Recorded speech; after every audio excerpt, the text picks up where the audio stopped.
I look at the pick that the Jets made in Mims. Could be potentially a number one receiver for the Jets. You always hope that Quincy Enunwa could have been that. Just seems right now that that might not be no longer the case with his, with his injuries. That might not be the case. But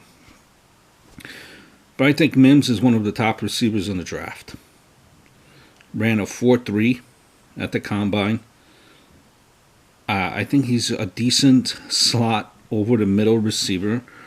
Good open field runner. A playmaker. I think Darno is going to love him after Becton protects him.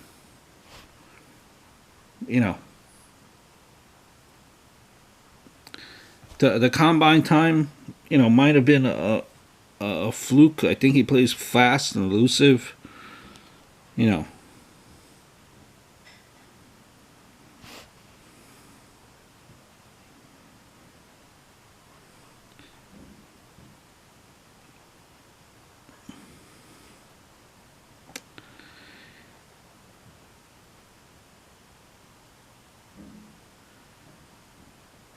Jets, by the way, did draft pretty well. 4.38 and 4.43 was his time.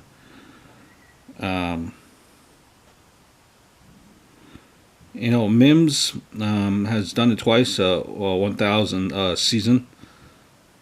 He led the college football season with contested catches in 2017. A solid pick. Name that he's been thrown around there with is Claypool, and I think he's and I think he's a little bit better than Claypool. Honestly,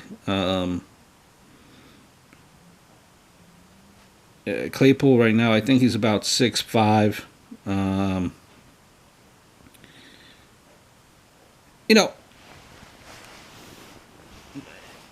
As with everything, you got to see how it unfolds. Really, I'm trying to slid. I'm surprised. Trying to figure out really why Mims slid, and I don't know. Most of what I read before the draft had him as a marginal first rounder, not the 12th or so wide receiver to be taken. Also wondering if the Jets were waiting to draft Van Jefferson before the Rams grabbed him 2 slots earlier. So, Baylor wide receiver.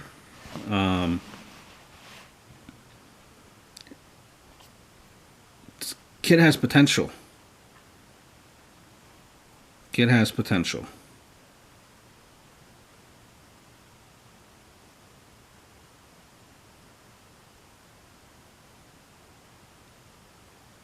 I think Darno, Mims, this is a good value for that pick. So I think he has a potential in Mims to be a number one receiver. So you see how that works out. Hope all is well. Look forward to speaking to you guys very, very soon.